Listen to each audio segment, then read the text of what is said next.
Good evening and welcome to Point Blank here at KNCCI News. We are shooting from the Nairobi Serena. The Chinese have a proverb that a journey of 1,000 miles begins with one step. Has the chamber president, Richard Ngatia, begun to take strides in the direction to revive, to re-energize the chamber of industry? And if he has, what are the steps that he should take, given that you can't just work at home, you must work abroad in economic diplomacy? What are the challenges or what are the opportunities? What are the actions taken in involving Kenya at home and Kenya abroad? And when the people who visit Kenya come, are we ready for them to come and engage in business? But before that, Ngatia, karibu back to KTN News. I wanted to take an early opportunity to wish every member, your directors, your stakeholders, na watu wote wale wanahusika na Chamber of Commerce, a Merry Christmas, Happy Holidays and New Year from the whole team here at Point Blank, at KTN News, at the Standard Media Group, tuwatakia raheri, baraka, hata fanaka. Thank you, Tony. Let me also join you in wishing our members from wherever they are. Let me also join you in wishing the National Governing Council, the Board of Directors, the Secretariat, and the CEO, and all the CEOs at the Chamber a Merry Christmas and a prosperous 2020. Because you've mentioned economic diplomacy, that is a very critical area when it comes to the our organization, for example. What you're saying is that anytime we have trade missions, we must then be able to coordinate with our members as well, or the private sector, to make sure that we unlock their potential by making sure they are also part and parcel of those trade missions. What we are really looking for within that docket is to make sure we get partnerships from the private sector or investors from whichever country it is. We have partnered with very many organizations and many countries. We also join His Excellency the President to many countries during trade missions, during the bilateral engagements, and we as the chamber go to sign with the chambers of other countries. Remember, under the World Chamber Federation, we have many chambers across the world, and we being one of the family members, we also go to make sure that we seek opportunities that are available in those countries, but most importantly, to go and sell our country, to go out and tell our story in a most humanly way so that they can buy in. And immediately they come in, they find a team that is already prepared by, again, development partners, and those partners we have joined in here in terms of capacity building, skill transfer, to make sure that those people have already been prepared very well. Now, there are many areas we look at. First of all, we as our members, for example, we also sensitize them to make sure they are part and parcel of supporting our government in the Big Four. There are many opportunities. The world is looking at how they can be able to penetrate Africa, the continent, through Kenya. Again, you must understand that Kenya is the hub of East and Central Africa, and also the larger Eastern community, East African community. And therefore, the opportunities available here is what we are selling to these people whenever we go out for these missions. Before I go forward to ask you specific missions, ningetaka kusema na Kiswahili ya kwamba hii mambo nasema economic diplomacy ni uchumi ya diplomasia. Unajua hapo mbeleni diplomasia ilikuwa ni siasa. Watu wanaona ambassador ama balozi akiweko kwa nchi fulani ameenda kufanya siasa pekee. Wakati huu ni wanabiashara mnasema kuna mkakata na serikali ya kusema mtu anafanya uchumi wa biashara. In other words, economic diplomacy is about the embassy doing more than politics. In order that huyu mwananchi anatusikiza Point Blank aelewe economic diplomacy na muelezea ni uchumi ya kidiplomasia, ili aelewe kinaga ubaga tuwasema nini. So coming to that issue, therefore, and clarifying that the chamber is working with the government in ensuring economic diplomacy is at the center of every international visit, abroad and the ones who come.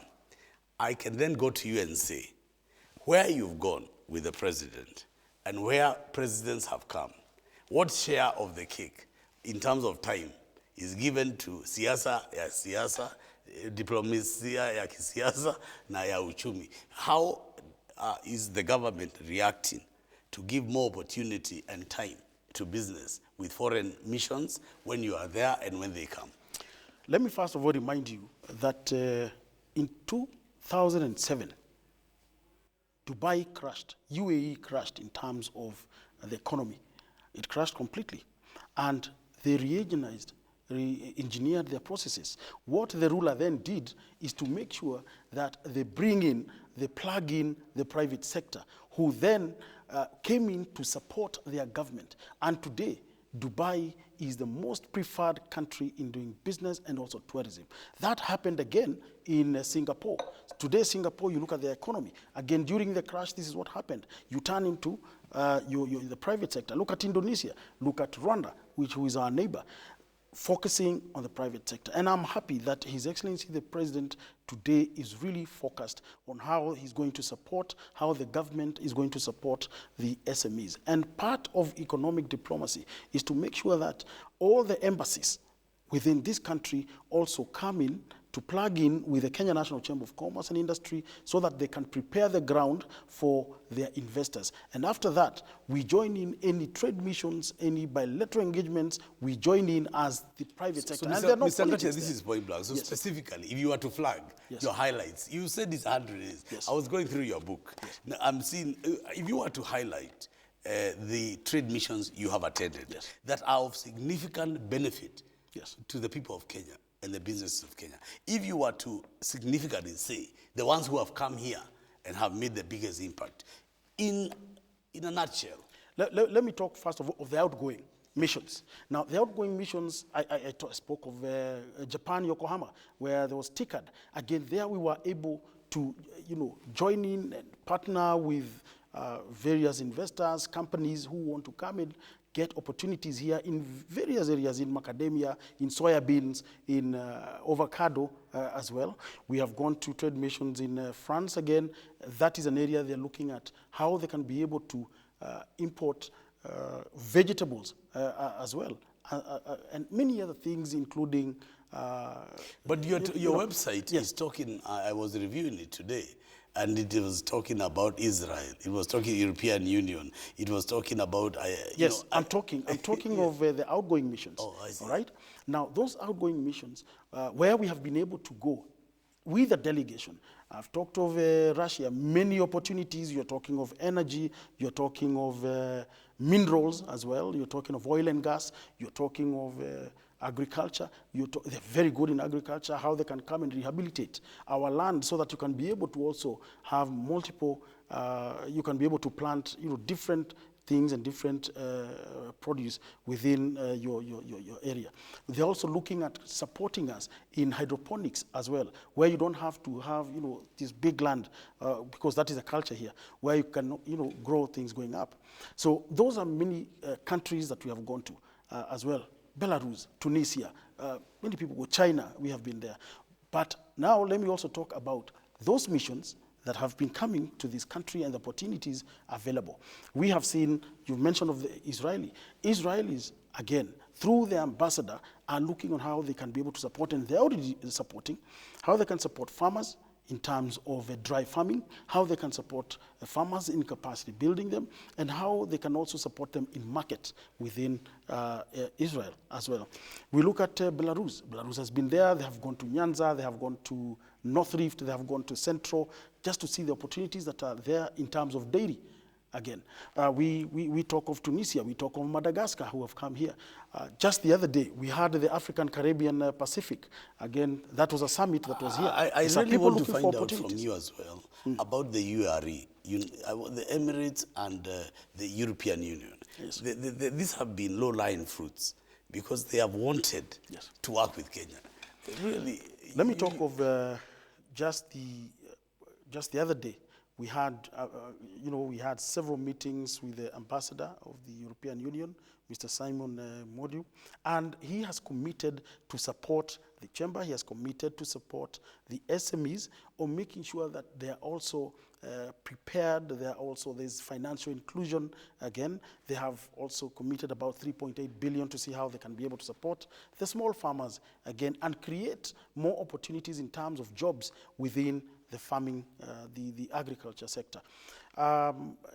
Yes. Ngatia, in terms of that economic diplomacy, Yes. are there local banks or feed up? In other words, when you get these grants or support, does it feed through a chain to an African Development Bank? Are people like Equity or Cooperative Bank or other? How are you, when you say donor support, how does it translate? I will get there. But let me also remind you that 2 weeks back we signed an MOU with Sharjah, again, Sharjah, that's the UAE. And what they have done is to provide us, they have given us unlimited time to, to own space, office space within Sharjah, and that will be supporting our own people in terms of logistics, in terms of visas, in terms of even what they have extended is credit. Like what we have here with the EPZ? Yes. Is it like a zone or? No, they normally have free zone areas, Oh, but they've given us an office where we can be able to support our traders who come to buy goods within Sharjah. It doesn't matter what you want to buy. We'll support administrative you. block. Yes, so that we can be able to support you with your certificate of conformities. You get them on time. That is one thing that has been hurting businesses. And also, they have extended credit between 90 to 150 days. When you go and buy your goods, they negotiate with you through the Etihad insurance, where you can be able to get goods at a time of about 5 months. Payment, lead time for you to pay. So those are areas we're looking at. We are looking again at partnering in the UK, China at Guangzhou as well, in the US, Washington. Those we have already negotiating to see that we get offices in those areas. Now, there's a question you asked. I was saying in terms of the ladder of when all these big funds come from donors, etc., then how it translates or trickles down. Is it through Kenya Bankers Association? Are there specific banks that are working together or in consortium so that whatever development money is available? What happens is if we have development partners coming in a certain program, most of them will give us technical support. That means that they are going to channel their money to functions. They are going to channel their money, for example, there's a symposium, there's a summit on training. They are going to channel directly and pay, yes. and they are going to pay directly. There are certain areas where we have to open a special account for that donor. They put in the money within that special account, and we account for each and every coin that is spent, again, for that donor. So there are many areas. So that, and this is clear, yes. The development support which is coming is developing many things: education, training, capacity, awareness, etc. Then you account backward, so that people don't feel that these are billions that are in your accounts. No, they're specifically targeted. They are specifically targeted for certain areas. For example, if it is Agra, they have targeted 8 counties. 8 counties to support them in capacity building. And they come, that is the first phase. We have FSD again. They target a certain number of people. FSI, they target about 41 counties. So there are certain counties that are targeted for specific areas, for specific sectors as well. So Mr. Ngatia, because of time, I have to bring you to some other issues. Mm-hmm. Because of your 100 days are there almost. In terms of the support group locally, you've named KRA in terms of government, you've named the Ministry of Foreign Affairs, the Ministry of Trade, you've named State House as people who have been supporting you. And I know you may want to add something there. But I want to ask you specifically in terms of enablers of the chamber, what role have banks played? And if they have, which are the ones that you would point out? Who are under the umbrella of the Kenya Bankers Association, we have had many banks now coming to partner with us. Namely, we have Equity Bank through Equity Foundation. They are coming to support the SMEs. They are coming to support them, again, on capacity building, on sustainability of their businesses. And after that, after the capacity build, then they loan out the money to them. We have Barclays, who again, we are working very closely with them. Barclays are able now to give you up to give the SMEs up to 10 million without any collateral. We have banks like KCB under Tujiajiri. Again, we have partnered with them to support SMEs, again, within the agriculture sector. We have other banks. For example, there are 5 banks or 6 banks that came together under Inuka program. And there's this, app they're calling Stawi, where that Mamboga, that Wanjiko, will be able to access finance on an app between 10 shillings to 150 shillings. And the payment period is about 9 months. You get? 9% interest-free interest. Yes. So, in terms Mr. of... Ngatia, that is good enough. I need to then come in to the organization, the structure. Are your people cooperating? You've talked about directors. You've talked about the chamber improving. Coming from a private sector setup and having this challenge to lead a semi-public setup, what cooperation have you had internally? And how much support do you think you have, or do you want more from the people you found? And would you say that people have their socks up, or they need to peel them up? Watching you now, your team at the chamber, and if you are telling them point blank, because this is point blank, what would you say? Like I mentioned earlier, we have undergone an induction, and we all understand how to deal with people, how to deal with the secretariat, how to deal with each other. Now, your question, what you're saying, is that I've gotten good cooperation. I've gotten a lot of support from all the National Governing Council, the Board of Directors, and because of that, and the support that I have gotten, I've been able to manage issues. I've been able to bring in and to win the hearts of many people. And that has led for me being elected just 3 months ago as the chairman of the Great Lakes Region Private Sector Forum, which holds 12 countries, namely DRC, Congo, there's Mozambique, there's Zambia, there's Uganda, South Sudan, there's Tanzania, Kenya, Uganda, and you see, those countries are managing them. And through the support of the United Nations, through the Special Envoy, we are able now to work together. We are able to have trade within those areas. It holds a population of 400 million. I need to ask you, yes. There was recently the African-Caribbean Pacific meeting in Nairobi. Yeah. And when I was researching for this program, I was told there will be an election and that Uhuru is taking over the chairmanship. It can't be that the president is becoming, leading for a period of 3 years, the African Pacific region, and they don't recognize Kenyan business. Because what advantages did you take from that kind of forum here in Nairobi? First of all, let me say that I want to speak on, on business and the opportunities that we have seen available in the Caribbean, for example, and the Pacific. Are many opportunities. And because we had a 3-day consultative meeting between the private sector, we had about 74 countries represented by delegates. And there were many, and we had that, those consultative meetings for 3 days. And I'm happy to say that the private sector also honored me to represent the recommendations to heads of states during the summit. And therefore, what I did is to present the recommendations we had on how we are going to tackle business, how we are going to engage, and how we are going to penetrate these countries and make sure that we connect our cities. So the profile you got from the appointment or election on East African at the chamber is seeming to permeate. So there is momentum. You see also the look at... In terms of recognition, first of all, are people recognizing I'm sorry, yes. time. Yes. I just want to know, do you find with these appointments, opportunities you are getting, are we being recognized globally as a chamber? One, we are being recognized because people have come to learn that, first of all, the chamber, we are very credible. That is number one. We are very vibrant, and we are serving. Actually, Kenya is the only country in terms of the chamber serving as many members as possible. We are serving, I told you, over thousands and thousands of people. And Mr. Ngatia, I need to ask you 2 or 3 questions as I wind up. Do you have any last word on these conflicts?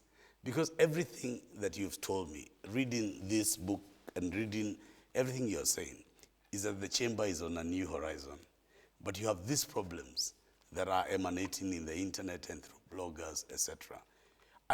In a nutshell, what is your final word on these matters? Because we cannot have this chamber returning to the old days.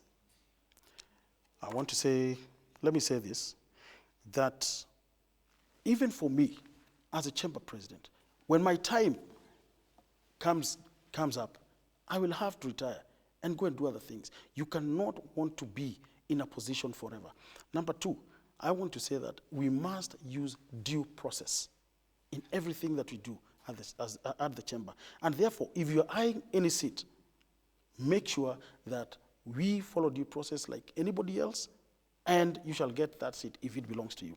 Number three, if you have any grievances, then use other mechanisms within the chamber.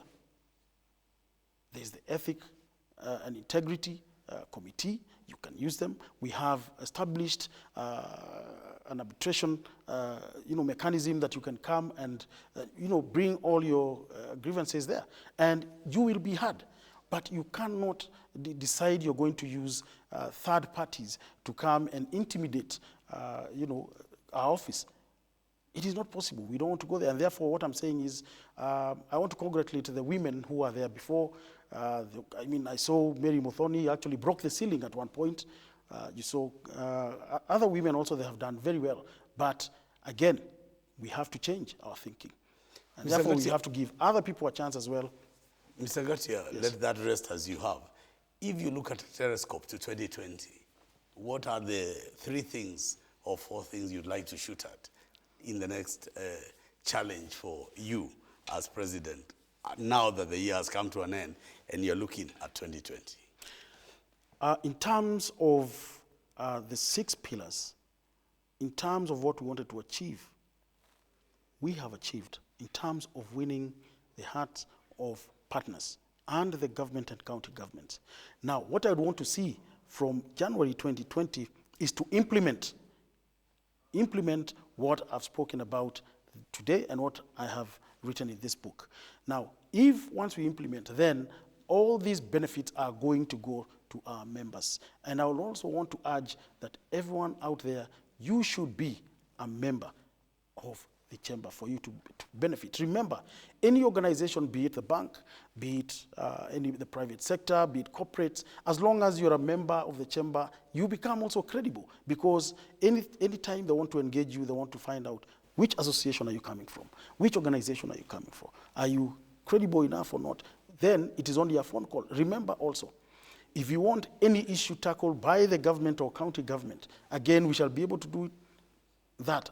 Through our credibility, we shall be able to advocate for you. Now, and because we did not talk about we talked about 2 pillars, which is advocacy, we talked about trade facilitation, about networking. Now, next year, I want to make sure that all our members and those who are going to join us, you also benefit from all the relationships that we are having between locally, regionally, and internationally. Sasa interview imeisha. Na waja mambo ya biashara tumemaliza. You and I have a common friend, Uhuru Muigai Kenyatta. Our friend, and you know he's our friend. So let's wish him a Merry Christmas. Alafu tufunge kazi. Yes. Talk to the president. Mwambie nimekutuma. Your Excellency, the President Uhuru Kenyatta, I wish you a Merry Christmas. I wish you a prosperous New Year. And I want to say this, that I, as the President of the Chamber, Richard Ngatia, will support your cause, will support your government, will support the Big Four, and we will make sure we support women in business, we'll make sure we support youth in business, and most importantly, to make sure we create jobs for our youth. Well, you've had it here only at Point Blank, at KTN News. Richard, thank you for coming.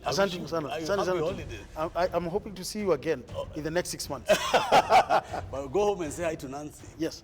Okay. Thank you very much. You're watching KTN News.